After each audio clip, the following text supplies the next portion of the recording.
If you've ever told your child they're smart, you might be accidentally setting them up for failure in ways Stanford researchers never expected. Hey everyone, welcome back to the channel.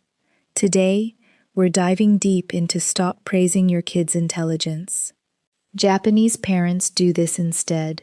Stanford study. By the end of this video, you'll understand exactly how to implement stop praising your kid's intelligence. Japanese parents do this instead, step by step. The dangerous side effect of calling your child smart. Picture this. Your 7-year-old brings home a test with a perfect score. Your instinct is probably to say, "You're so smart," or "You're such a natural at math." It feels good, it feels right, and it's what most of us heard growing up. Here's what researchers at Stanford discovered that should make every parent pause. When children are praised for their intelligence, something counterintuitive happens in their brain. They start to avoid challenges. They become risk-averse. And when they do encounter failure, which is inevitable, they internalize it as a reflection of their fundamental ability rather than a temporary setback. Dr. Carol Dweck's landmark research followed hundreds of children and found that kids praised for intelligence were 30% more likely to give up on difficult tasks compared to children praised differently. Even more striking, when given a choice between an easy task and a challenging one, 77% of intelligence-praised children chose the easy option. They were protecting their smart label. Meanwhile, 92% of children in the other group chose the challenge. What was the difference? The type of praise they received.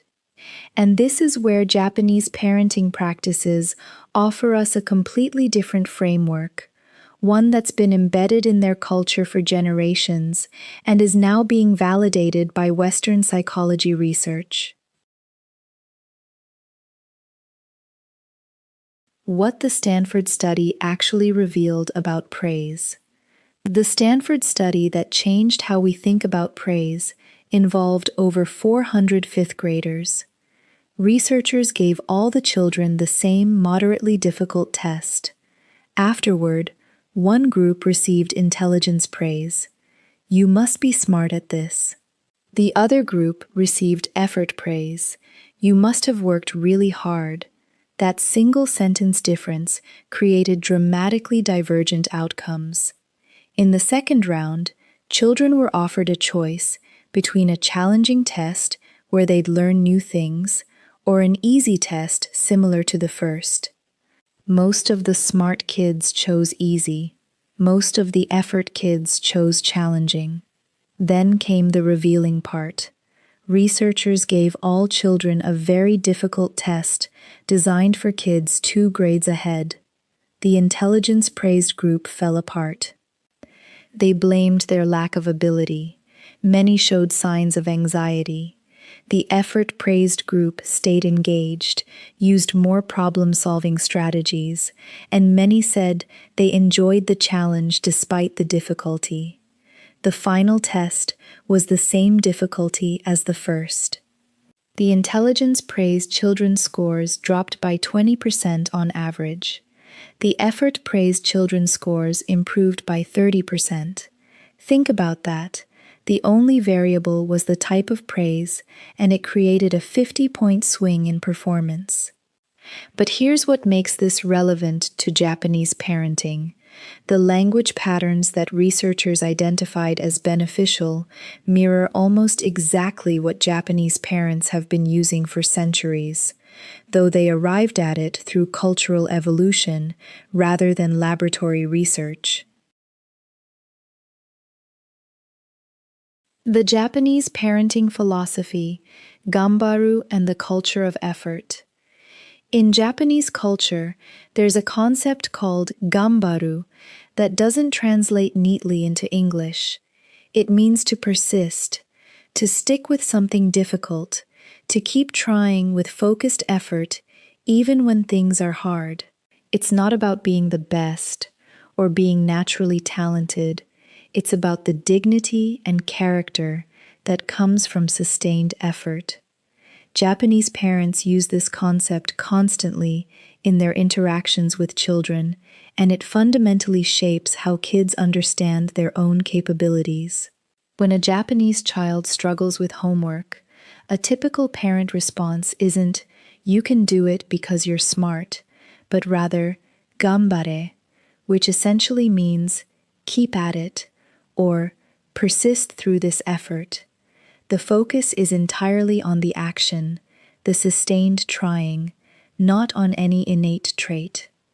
Another common phrase is yoku gambatta ne, which means you really persevered, or you gave great effort. This is said regardless of outcome.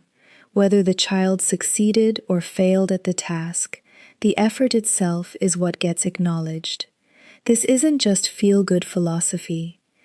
Japanese students consistently rank among the top in international assessments, but interestingly, when surveyed, Japanese students rate their own mathematical ability lower than American students, even though they perform significantly better. They've been conditioned to see achievement as a function of effort rather than ability, which paradoxically makes them achieve more because they're willing to work harder and persist longer. They haven't internalized the idea that struggling means they lack talent. Struggling simply means the task requires more effort, and effort is always available. How Western praise culture accidentally created fragile children. Western parenting, particularly in America, took a dramatic turn in the 1980s and 90s with the self-esteem movement. The idea was that if children felt good about themselves, they would perform better. This led to an explosion of praise focused on traits and abilities. "You're so smart. You're a natural athlete. You're gifted at art." Trophies for participation became standard. The intention was positive, build confidence and self-worth. But this approach confused correlation with causation.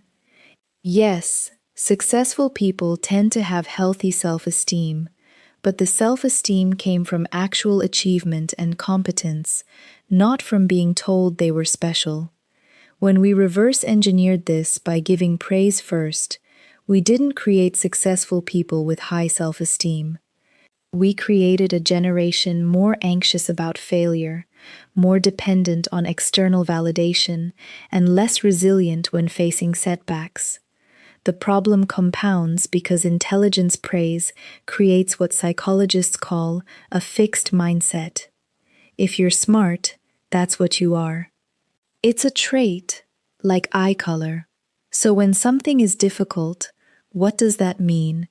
It threatens your smart identity. The logical move is to avoid situations that might expose you as not smart. Meanwhile, Japanese children operating from an effort framework have a growth mindset. Difficulty means only that more effort is required. It's not an identity threat. It's simply information about how much work the task demands. This single difference in interpretation cascades into dramatically different relationships with challenge, learning, and resilience throughout life. Fixed mindset versus growth mindset. Why the words we use matter. Carol Dweck's research identified two fundamental mindsets that shape how people approach challenges. A fixed mindset believes that qualities like intelligence, talent, and ability are fixed traits. You have a certain amount, and that's that. A growth mindset believes these qualities can be developed through dedication and hard work. Brains and talent are just the starting point. The mindset you hold determines how you interpret effort, setbacks, and feedback. Here's where it gets specific to parenting. Children don't come preloaded with one mindset or the other. They develop their mindset based on the messages they receive, primarily from parents and teachers, about what leads to success. When we praise intelligence, we're sending a fixed mindset message. You succeeded because of who you are, a smart person. When we praise effort, strategy, or persistence, we send a growth mindset message. You succeeded because of what you did, actions that can be repeated and improved. The language difference seems subtle, but the impact is profound. You're so smart at math, versus you used a great strategy to solve those problems. You're a natural writer, versus your revision process really strengthened this essay. You're talented at piano, versus your practice schedule this week really paid off. Notice that growth mindset praise is actually more specific and more genuine. It tells the child what actually worked. It gives them a roadmap for future success. Fixed mindset praise is vague and leaves the child wondering what to do when things get hard, because being smart isn't an action they can control or repeat. The specific language patterns Japanese parents use daily. Let's get practical with the actual phrases Japanese parents use and how they differ from common Western responses. When a child completes a difficult puzzle, an American parent might say, "Wow, you're so good at puzzles." A Japanese parent is more likely to say, "You kept trying different approaches until you found one that worked," or "You didn't give up even when it was tricky." The difference is that one labels the child, the other describes the process. When a child fails at something, perhaps doesn't make the soccer team, Western parents often try to protect self-esteem. "That's okay, you're good at other things," or "They don't know what they're missing." Japanese parents might say, "What do you think you could practice to get better for next time?" Or, "This shows you where to focus your effort." One approach changes the subject away from the failure. The other treats failure as information. Another pattern. Japanese parents frequently use mada, which means not yet or still more to go. A child says, "I can't do this math problem," and instead of, "Yes, you can, you're smart," the response is, "You can't do it yet." What haven't you tried?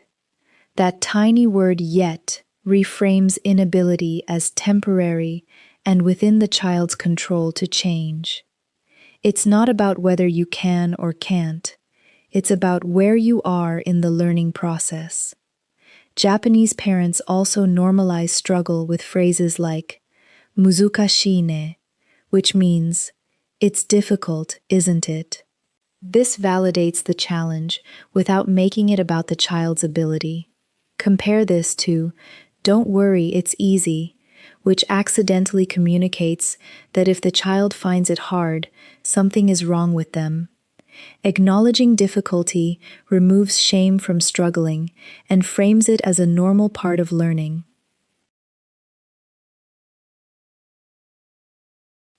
The role of struggle in Japanese educational philosophy.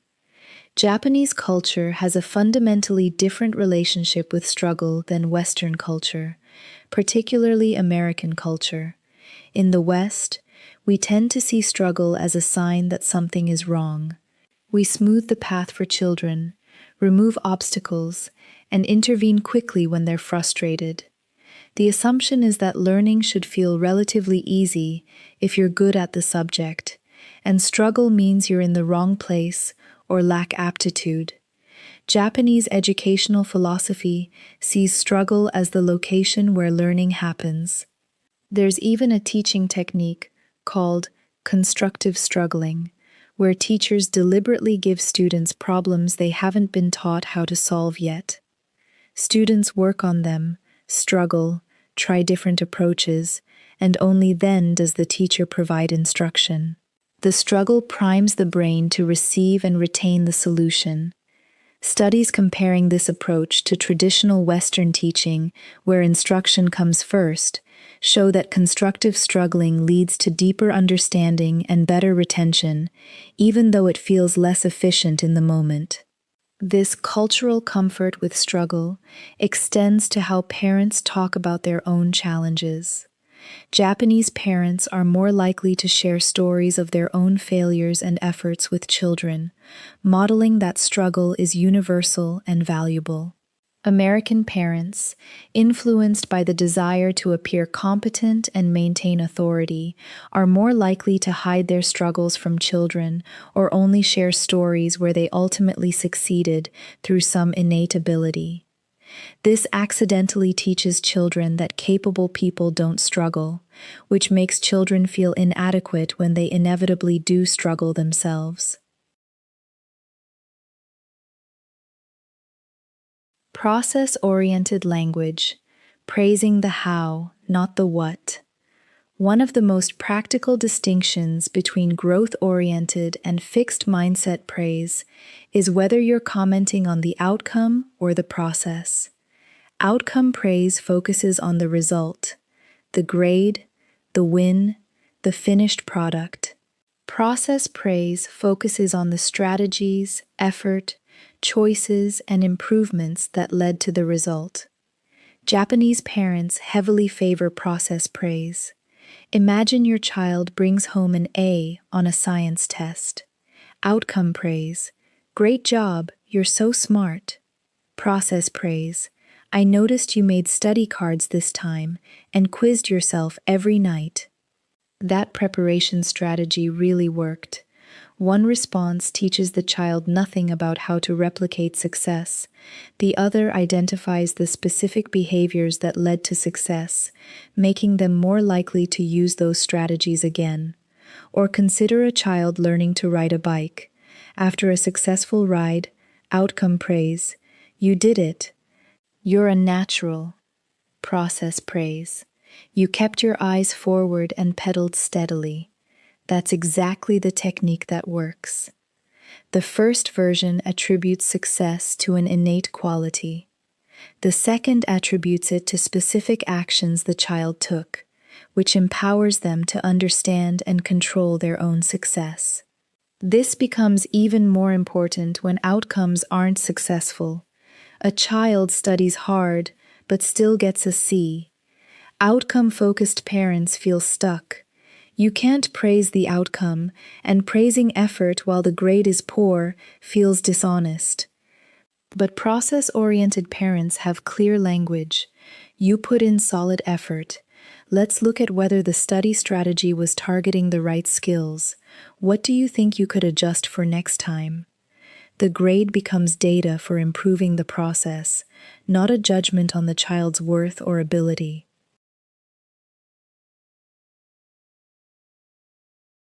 Real examples, reframing common parenting moments. Let's walk through specific scenarios and how to shift from intelligence praise to growth-oriented language. Scenario 1. Your 4-year-old builds an impressive block tower. Instead of wow, you're so smart, try you made the base really wide so it wouldn't fall over. That was smart thinking. Notice you can even use the word smart if it describes the thinking process rather than labeling the child. Scenario 2. Your 8-year-old is melting down over homework, saying, I'm just not good at reading. Instead of, yes you are, you're a great reader, which dismisses their experience. Try things. You're not good at it yet, and it's frustrating to work on hard things. What strategy could you try? Should we break it into smaller chunks? You've validated the difficulty, maintained the growth possibility with yet, and directed attention to strategies. Scenario 3. Your middle schooler makes the honor roll. Instead of making it about them being smart, make it about what they did. You turned in every assignment on time this quarter and asked for help when you needed it. That discipline and initiative paid off. You're teaching them exactly what created success.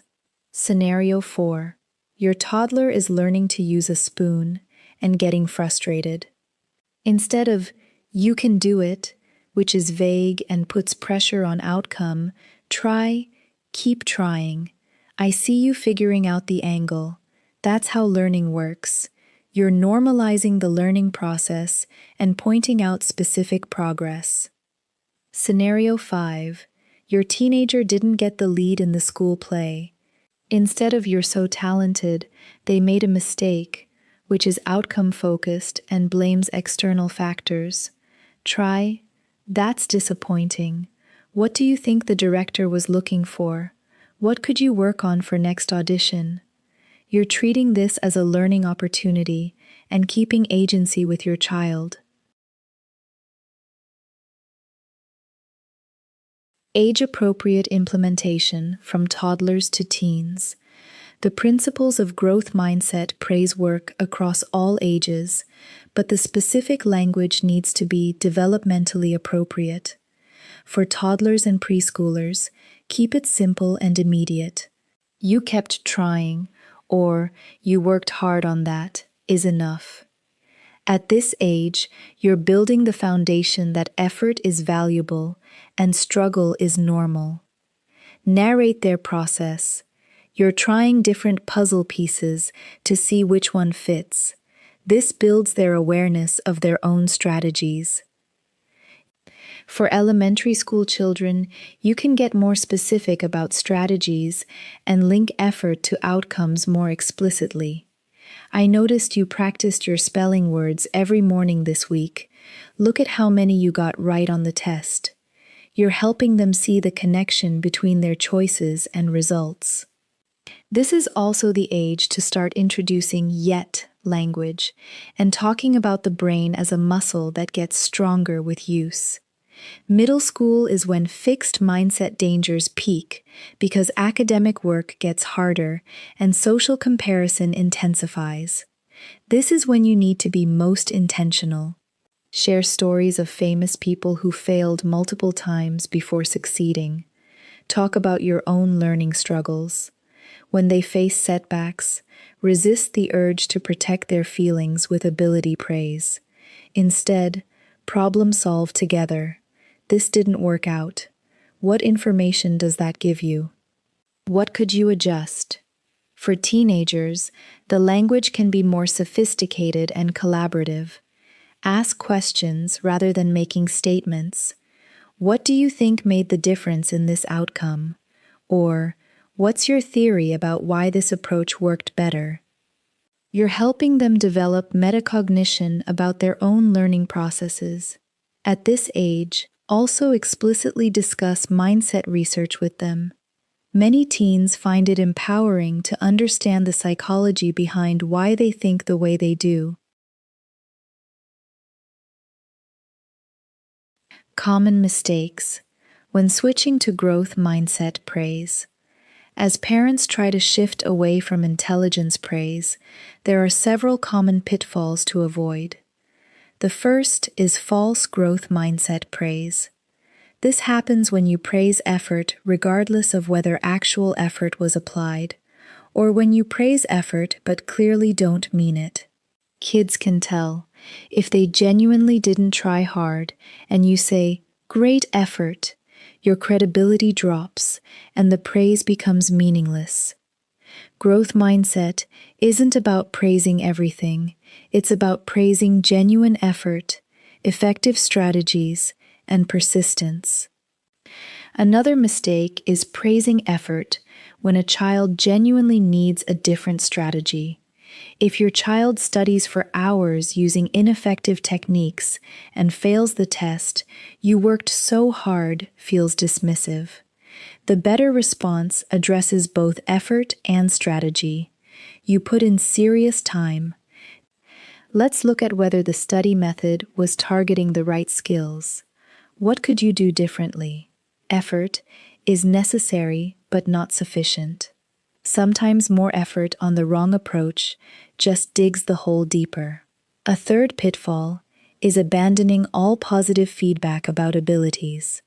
Some parents, learning that praising intelligence is harmful, swing to never acknowledging any abilities at all. But children do develop competencies, and it's important to recognize them as long as you frame them as developed skills rather than fixed traits. You've become a strong writer through all your practices is different from you're a natural writer. One acknowledges skill development, the other suggests innate talent. Finally, some parents implement growth mindset language but maintain fixed mindset beliefs underneath, and kids sense the contradiction. If you praise effort, but secretly believe some kids are math people and others aren't, or if you respond differently when your child struggles with something you consider their strength versus their weakness, children pick up on those implicit messages. The language change needs to come from a genuine shift in how you understand learning and ability. What happens when children learn to embrace challenge? The long-term outcomes of growth mindset parenting are substantial and well documented. Children raised with effort praise and process-oriented feedback develop what researchers call a challenge-seeking profile. When given a choice between tasks, they choose the one they'll learn from rather than the one that makes them look good. This has cascading effects throughout education and career. Studies tracking children into high school and college find that those with growth mindsets show greater resilience during transitions, which are times when many students struggle. The transition to middle school, to high school, to college, all these involve suddenly being average or below average in environments where you might have previously excelled. Fixed mindset students experience these transitions as identity crises. Growth mindset students experience them as new learning curves, which is psychologically much more manageable. In professional settings, growth mindset individuals are more likely to seek feedback, admit mistakes, collaborate effectively, and persist through setbacks. They're also more innovative because they're willing to try approaches that might not work. Fixed mindset professionals avoid looking incompetent, which means avoiding situations where they might fail, which means avoiding innovation and growth. The language patterns you use with your 8-year-old about their math homework are shaping how they'll approach challenges at 28 in their career. Perhaps most importantly, growth mindset children develop better mental health outcomes. Rates of anxiety and depression are closely linked to perfectionism and fear of failure, both byproducts of fixed mindset beliefs. When children understand that struggle is part of learning rather than evidence of inadequacy, they experience challenges as less threatening. They're more willing to ask for help, less likely to engage in negative self-talk, and better equipped to handle the inevitable setbacks of life. Practical implementation. Your 30-day language reset. Changing ingrained language patterns takes deliberate practice. Here's how to start. For the first week, just notice. Don't try to change anything yet. Pay attention to when you praise your children and what words you use. Do you tend toward trait praise or process praise? Write it down if that helps. You're probably doing more intelligence praise than you realize because it's so embedded in our culture. Week 2. Start with one replacement phrase. Pick the single most common praise phrase you use and create a growth-oriented alternative. If you always say, "Good job," start saying, "You worked hard on that," or "You figured that out." It will feel awkward at first. Do it anyway. You're building new neural pathways for yourself, which takes the same persistence you're trying to teach your kids. Week 3. Add yet to your vocabulary. Every time your child says, "I can't do this," Respond with, "You can't do it yet." When they say, "I'm not good at this," respond with, "You're not good at it yet." And that's okay, because that's how learning works. This single word radically reframes inability from permanent to temporary. Week 4. Start narrating process. When your child is working on something, describe what you see them doing. You're trying different approaches, or you're staying focused even though it's challenging, or you asked for help when you got stuck. This builds their awareness of effective learning strategies and reinforces that you value the process over the outcome. By the end of 30 days, these patterns will start to feel more natural, and you'll notice your children responding differently to challenges. They might not quit as quickly. They might try new strategies. They might talk about their own efforts differently. Those are signs the shift is working. Intelligence praise accidentally creates risk-averse children who protect their smart identity by avoiding challenges. Japanese parents use effort-focused language like Gambaru that mirrors the growth mindset principles Stanford research validated. Switching from trait praise to process praise means commenting on strategies, persistence, and improvement rather than outcomes or innate abilities. Common implementation mistakes include false praise for non-existent effort, ignoring strategy failures, and maintaining fixed beliefs while using growth language failures. The words you choose when your child brings home that test score or builds that block tower aren't just pleasantries. They're literally shaping whether your child will see challenges as threats to avoid or opportunities to grow. Subscribe for more evidence-based parenting strategies that show you the specific language patterns that build resilience and motivation in children. If this changed how you think about praising your kids, hit the like button so more parents can discover these growth mindset techniques. What's one phrase you're going to try replacing this week? Drop it in the comments and let's support each other through this language shift. Next video breaks down the Japanese concept of constructive struggling and how to let your kids fail productively without abandoning them.